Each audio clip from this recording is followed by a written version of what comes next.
আসসালামু আলাইকুম। সবাইকে স্বাগত জানাচ্ছি আমার দেশ আজকের বিশ্বে। সঙ্গে আছি তামান্না মিনহাজ। শুরুতেই জানিয়ে দিব আজকের প্রধান খবরগুলোর শিরোনাম। ভারতে ৩ মাসে ২২৩ বার ধর্ষণের শিকার বাংলাদেশি কিশোরী। বাংলাদেশিদের ছাড় বিচারের আগেই ভারতীয়দের নির্বাসনে পাঠানোর সিদ্ধান্ত ব্রিটেনের। ইসরায়েলে ফিলিস্তিনি শ্রমিকদের জায়গা নিচ্ছে ভারতীয়রা, ১.৫ বছরে গেছে ২০,০০০।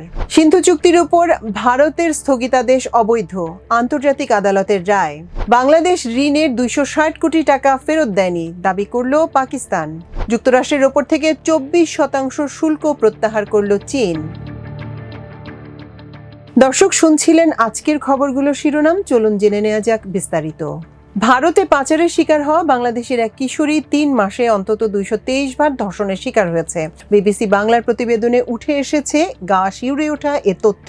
মহারাষ্ট্রের স্বেচ্ছাসেবী সংগঠন হারমোনি ফাউন্ডেশনের প্রতিষ্ঠাতা সভাপতি আব্রাহাম মাথাই জানান, বাংলাদেশের খুলনার বাসিন্দা ১২ বছর বয়সী ওই কিশোরীকে পাচার করে দেয়া হয়েছিল ভারতে। ওই কিশোরী জানিয়েছে, পাচারকারীরা অত্যাচার চালিয়ে যৌন সংসর্গ করতে তাকে বাধ্য করেছিল। গুজরাট ও মহারাষ্ট্রের মীরা ভায়ান্দার এলাকায় তার উপর চলছিল এই অমানসিক নির্যাতন। আরেক স্বেচ্ছাসেবী সংগঠন এক্সোডাস ইন্ডিয়া ফাউন্ডেশন এবং পুলিশের মানব পাচার রোধ ইউনিট এক অভিযান চালিয়ে ২৩শে জুলাই ওই কিশোরীটিকে উদ্ধার করে মহারাষ্ট্রের পালঘর জেলার নাইগাঁও থেকে। কৃত্রিমভাবে শারীরিক গঠন বৃদ্ধির জন্য ওই কিশোরীটিকে হরমোন ইনজেকশন দেওয়া হয়েছিল। মীরা ভায়ান্দার ভাসাই ভিরার পুলিশের কমিশনার নিকেত কৌশিক বার্তা সংস্থা প্রেস ট্রাস্ট অফ ইন্ডিয়াকে জানিয়েছেন যে এখন পর্যন্ত ৯ জনকে তারা গ্রেপ্তার করতে পেরেছেন। গত সপ্তাহে তেলেঙ্গানার হায়দ্রাবাদ শহরে আরেক বাংলাদেশি কিশোরী স্থানীয় থানায় এসে সাহায্য চান। ঢাকার বাসিন্দা ১৫ বছর বয়সী ওই কিশোরীকে তারই এক প্রতিবেশী ভারতে নিয়ে এসে দেহ ব্যবসায় নামিয়েছিল বলে অভিযোগ করে। ওই কিশোরীর কাছ থেকে খবর পেয়ে হায়দ্রাবাদ পুলিশ তল্লাশি চালিয়ে একটি আন্তর্জাতিক যৌন ব্যবসার চক্র খুঁজে পেয়েছে। মহারাষ্ট্রের পালঘর থেকে বাংলাদেশি কিশোরীকে উদ্ধার করা হয়েছে তার বাড়ি খুলনার আমিরপুরে। তার পরিবারের সঙ্গে এখনো যোগাযোগ করে উঠতে পারেনি স্বেচ্ছাসেবী সংস্থার কর্মকর্তারা। হারমোনি ফাউন্ডেশনের সভাপতি আব্রাহাম মাথাই বিবিসি বাংলাকে বলেন, ওই কিশোরীর সঙ্গে কথা বলে তিনি জানতে পেরেছেন যে স্কুলের পরীক্ষায় একটি বিষয় ফেল করেছিল সে। বাড়িতে বাবা মা বকা দিবে সেই ভয়ে সে বাড়ি থেকে পালিয়ে যায়। উদ্ধার করার পর ওই কিশোরীকে এখন একটি হোমে রাখা হয়েছে। যুক্তরাজ্যে বসবাসরত কয়েকটি দেশের নাগরিককে কোনো অপরাধের পরিপ্রেক্ষিতে গ্রেপ্তার করা হলে তাদের আপিল শুনানির আগেই নিজ দেশে নির্বাসনের নিয়ম রয়েছে। এবার সেই সব দেশের তালিকায় ভারতকে অন্তর্ভুক্ত করেছে ব্রিটেন সরকার। এই সংক্রান্ত ১৫টি দেশের নতুন তালিকায় যুক্ত করা হয়েছে ভারতের নামও। যদিও ওই তালিকায় দক্ষিণ এশিয়ার ২ দেশ বাংলাদেশ কিংবা পাকিস্তানের নাম নেই। এর ফলে বাংলাদেশি পাকিস্তানিরা ছাড় পেলেও ভারতীয়দের বিচারের আগেই ফিরতে হবে নিজ দেশে। বিবিসির প্রতিবেদনে বলা হয়েছে, ব্রিটেনের স্বরাষ্ট্র দপ্তর এখন বহিষ্কার পরে আপিল প্রকল্পে নতুন করে ১৫টি দেশকে যুক্ত করায় অপরাধীদের বহিষ্কারের বিরুদ্ধে করা আপিলের শুনানির আগেই আরও অধিক সংখ্যক বিদেশি অপরাধীকে প্রত্যাবাসন করতে পারবে। স্বরাষ্ট্র দপ্তরের নীতি অনুযায়ী কোনো ভারতীয় নাগরিক ব্রিটেনের অপরাধের দায়ে দোষী সাব্যস্ত হলে আপিল শুনানির আগেই তাকে প্রথমে নির্বাসিত করা হবে।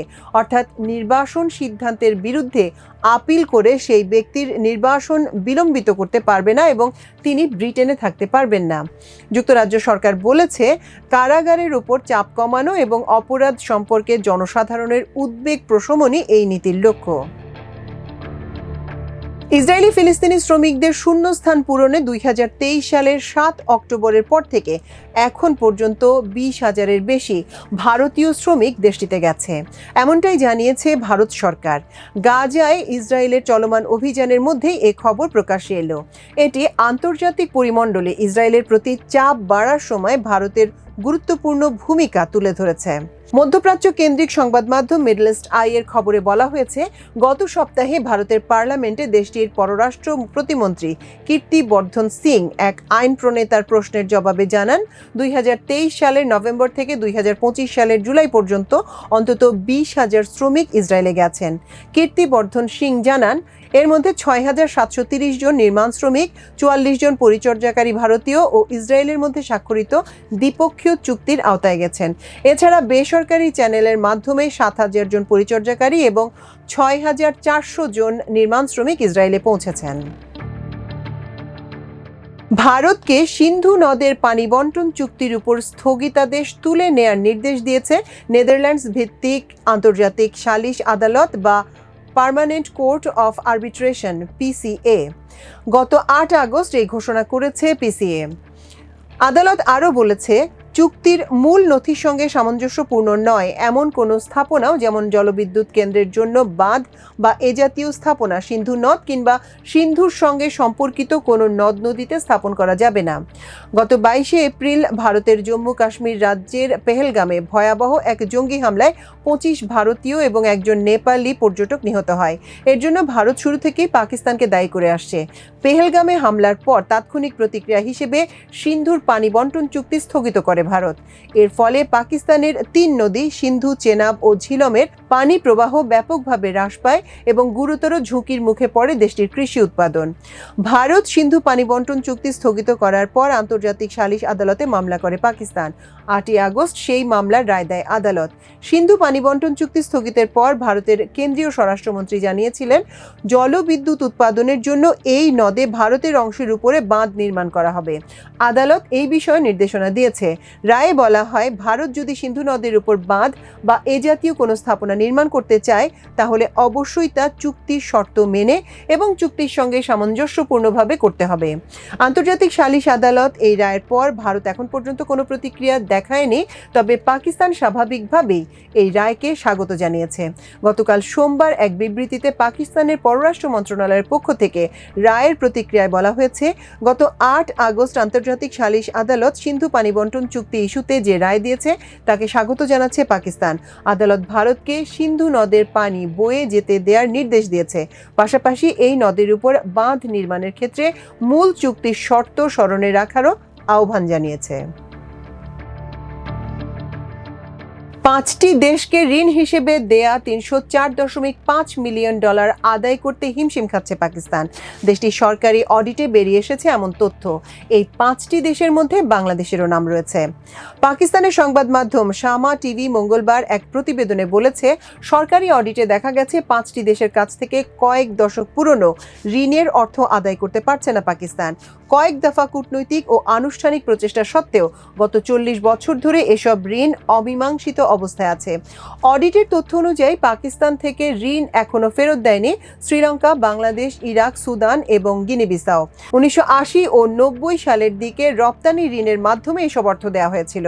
এর মধ্যে শুধু ইরাকের কাছ থেকে 231.3 মিলিয়ন, সুদানের কাছ থেকে 46.6 মিলিয়ন, বাংলাদেশের কাছ থেকে 21.4 মিলিয়ন এবং গিনি-বিসাওয়ের কাছ থেকে $3.6 মিলিয়ন ঋণ রয়েছে বলে অডিটে জানানো হয়েছে। পাকিস্তানের এই অডিটে বলা হয়েছে, বাংলাদেশকে চিনি কারখানা ও সিমেন্টের প্রজেক্টের জন্য এই অর্থ দেওয়া হয়েছিল। বর্তমানে ডলারের হিসাবে এটা 260 কোটি টাকারও বেশি। চীনা পণ্যে যুক্তরাষ্ট্রের 3 মাসের শুল্ক বিরতি ঘোষণার পর ওয়াশিংটনের উপর থেকে 24% অতিরিক্ত শুল্ক প্রত্যাহার করে নিয়েছে বেইজিং। আজ মঙ্গলবার এক বিবৃতিতে এ তথ্য জানিয়েছে চীনের রপ্তানি শুল্ক নিয়ন্ত্রক সংস্থা কাস্টমস ট্যারিফ কমিশন।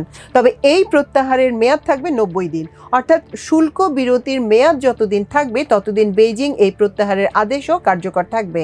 আজ 12ই আগস্ট থেকে এই সিদ্ধান্ত কার্যকর হয়েছে বলে জানিয়েছে customs tariff commission. President Trump যখন এপ্রিলে সারা বিশ্বের অনেক দেশের উপর নতুন শুল্ক আরোপের ঘোষণা দেন, তখন চীন যুক্তরাষ্ট্র বাণিজ্য উত্তেজনা চরমে পৌঁছে, কেননা চীনের উপর সবচেয়ে বেশি শুল্ক নির্ধারণ করা হয়েছিল। প্রতিশোধ নিতে বেইজিংও পাল্টা শুল্ক আরোপ করে। একে অপরের উপর পাল্টা শুল্ক আক্রমণের কারণে শুল্ক 3 অঙ্কের সংখ্যায় পৌঁছায়। সর্বশেষ ওয়াশিংটন চীনের উপর 145% শুল্ক ধার্য করে। পাল্টা মার্কিন পণ্যের উপরও 125% শুল্ক আরোপ করে চীন। দর্শক, আমাদের আজকের বিশ্বের আয়োজন ছিল এই পর্যন্তই। আগামীকাল ইনশাল্লাহ একই সময়ে একই আয়োজন নিয়ে আপনাদের সঙ্গে আবারও দেখা হবে। সে পর্যন্ত আল্লাহ আপনাদের সবাইকে সুস্থ রাখুন, ভালো রাখুন, সমৃদ্ধ রাখুন। এতক্ষণ সঙ্গে থাকার জন্য অশেষ কৃতজ্ঞতা। আল্লাহ হাফেজ।